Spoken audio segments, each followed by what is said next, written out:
Hi, welcome to ASK classes. हाँ जी, तो फाइनली हम बायोलॉजी की लगातार प्रिपरेशन कर रहे हैं और हमारा एग्जाम कल ही है। और ये पूरा प्रिपरेशन हम परीक्षा बोध वर्ष 2026 से कवर कर रहे हैं। देखो, हम लगातार बहुत कुछ पढ़ चुके हैं। मैं आपको बता देता हूँ। सबसे पहले ये रहा पूरा का यूनिट का इंडेक्सिंग। इसमें से मैंने यूनिट नंबर फर्स्ट को अच्छे से कवर कर लिया। जीव जगत की विविधताएं, इसमें जितने भी यूनिट हैं सभी यूनिट के बहुत ज़्यादा मोस्ट आईएमपी क्वेश्चंस बताया हूँ जो एग्जाम में पूछे आने की बहुत ज़्यादा संभावना है। इसके बाद हमारा दूसरा वीडियो अपलोड होता है जिसमें हम देखते हैं पादप एवं प्राणियों में संरचनात्मक संगठन। इसमें 5, 6, 7 इनको अच्छे से कवर किए हैं। अब इस वीडियो में हम कवर करेंगे chapter number third, sorry unit number third, जिसमें कोशिका संरचना एवं कार्य। तो हम देखेंगे कोशिका जीवन की इकाई किस प्रकार से है, जैव अणु के बारे में देखेंगे और कोशिका चक्र या फिर कोशिका विभाजन के बारे में डिस्कस करेंगे। तो चलिए स्टूडेंट्स, फटाफट हम जंप करते हैं। यूनिट नंबर 8 पेज नंबर 68 में है और हम आगे के क्वेश्चन को कवर अप करते हैं। तो ये रहा है आपके सामने यूनिट नंबर 8। इसमें लिखा है कोशिका जीवन की इकाई। तो आइए क्वेश्चंस को देखते हैं। अच्छा, ओटी ओटी क्वेश्चंस को हम कवर नहीं कर रहे हैं ना, हम सीधे लॉन्ग टाइप के क्वेश्चंस को देखते हैं। तो सबसे पहले इसे मैं थोड़ी जूम कर देता हूं ताकि प्रॉपर वे में आपको दिखाई दे। तो आइए देखते हैं अति लघुत्तरीय प्रश्न। सबसे पहले याद रखना है कि पॉलीसोम का क्या कार्य है। तो पॉलीसोम एमआरएनए के ऊपर बहुत से राइबोसोम की दोनों उप इकाइयों की बनी संरचना है जो कि कोशिका में प्रोटीन संश्लेषण का कार्य करती है। बस ये तुम्हें याद करना है, बाकी छोड़ दो। नेक्स्ट आपको देखना है कि प्रोकैरियोटिक कोशिका की क्या विशेषताएं हैं। तो इसका आंसर लिखेंगे कि ये प्राथमिक प्रकार की अविकसित कोशिकाएं होती हैं जिनमें केंद्रक के चारों तरफ कोशिका झिल्ली नहीं पाई जाती है। इसमें कोशिका की दोहरी भित्ति वाले कोशिकांग जैसे माइटोकॉन्ड्रिया, क्लोरोप्लास्ट, गाल्जी काय व लाइसोसोम भी नहीं पाए जाते हैं। उदाहरण के तौर पर जीवाणुओं तथा नीलहरित शैवाल की कोशिकाएं, ये तुम्हारा प्रोकैरियोटिक कोशिकाएं कहलाती है।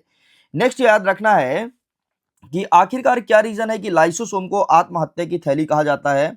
तो लाइसोसोम में कोशिका के विभिन्न संगठकों का पाचन करने के लिए 25 प्रकार के प्रकीर्णों जैसे कि, है ना, कई सारे प्रकार के एंजाइम्स पाए जाते हैं जिसका लाइसोसोम में डेथ होता है जाकर के, इसलिए लाइसोसोम को आत्महत्या की थैली कहा जाता है।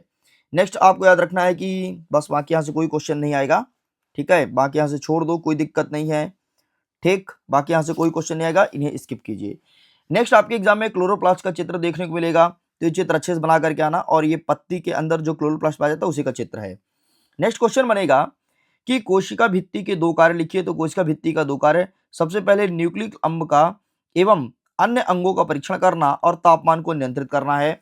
याद रखिएगा पादप कोशिका का नामांकित चित्र ये एग्जाम में देखने को मिलेगा, और जंतु कोशिका 10th के सिलेबस में भी था, याद होगा, और आपको 11th में भी ध्यान रखना है। नेक्स्ट क्वेश्चन कहता है कि कोशिका जीवन की मूल इकाई है, इसे संक्षेप में वर्णन कीजिए। ठीक है, तो ये आपको बताना पड़ेगा।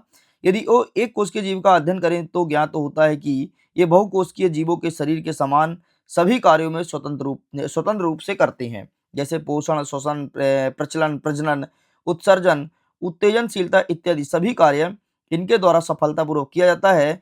इसी कारण कोशिका को आत्मनिर्भर इकाई माना जाता है, चूंकि इनकी कोशिकाएं जीव शरीर के समान कार्य करती है। इस कारण से कोशिकाओं को कोशिका ना मान करके अकोशिकीय जीव कहा जाता है, और ये गाल्जी काय का तुम्हें चित्र भी बनाना है। चलिए आगे बढ़ते हैं, बाकी यहाँ से कोई क्वेश्चन नहीं आएगा, आप इन्हें स्किप कर सकते हैं। नेक्स्ट क्वेश्चन, यहाँ पर भी कोई क्वेश्चन नहीं आएगा। हाँ, केंद्रक के कार्य जरूर देख लेना, केंद्रक के कौन कौन से कार्य हैं, और कोई 2 कार्य याद कर लेना, एग्जाम में सीधे तौर पर पूछे जाएगा। सबसे पहले याद रखना कि आनुवांशिक गुणों को वहन करने वाली कोशिका इसी में पाई जाती है, केंद्रक में। और दूसरा कोई छोटा सा याद कर लेना, जैसे यह कोशिका विभाजन में महत्वपूर्ण कार्य करती है और कोशिका वृद्धि को भी नियंत्रित करती है। बस इतना आपको याद रखना है, बाकी यहाँ से कोई क्वेश्चन नहीं आएगा। अंतिम क्वेश्चन, गुणसूत्र बिंदु क्या है। गुणसूत्र बिंदु के आधार पर गुणसूत्र का वर्गीकरण किस रूप में होता है, अपने उत्तर को देना है। ठीक है, तो प्रत्येक गुणसूत्र में एक प्राथमिक संकीर्ण मिलता है, इसे ही गुणसूत्र बिंदु कहते हैं। और यह बिंदु गुणसूत्र के 2 अर्धभाग को जोड़ता है, सबसे पहले टोलीसेंट्रिक और एकोसेंट्रिक, ठीक, और सब मेटासेंट्रिक और मेटासेंट्रिक, बस इसमें तुम्हें जोड़ना है। आगे बढ़ते हैं, अध्याय नंबर 9 जैव अणु। अब हम यहाँ से क्वेश्चन को देखेंगे। ठीक है, यहाँ से कौन कौन से क्वेश्चन आते हैं यहाँ से भी छोटे वाले क्वेश्चन ही आएंगे। सबसे पहले याद रखना उत्प्रेरक किसे कहते हैं। तो प्राकृतिक में कुछ ऐसे रसायन पाए जाते हैं जो रासायनिक क्रियाओं को रासायनिक क्रिया के दर को बढ़ाने में मदद करते हैं, उसे उत्प्रेरक कहते हैं, उसे कैटलिस्ट कहते हैं। मैं तुम्हें एग्जांपल देता हूं, जैसे तुम क्रिकेट मैच खेल रहे हो और बाहर से कोई चिल्ला रहा है, जैसे तुम्हारा नाम राम है, ठीक है, तुम क्रिकेट मैच खेल रहे हो तो कोई बाहर चिल्ला रहा है कि अरे राम छक्का मारो, राम छक्का मारो, राम छक्का मारो। वो बाहर से चिल्ला रहा है तो तुम्हें एक उत्तेजना मिलती है, और उत्तेजना मिलती है तो तुम सिक्स को हिट कर पाते हो। बस यही कहलाता है आपका उत्प्रेरक, है ना।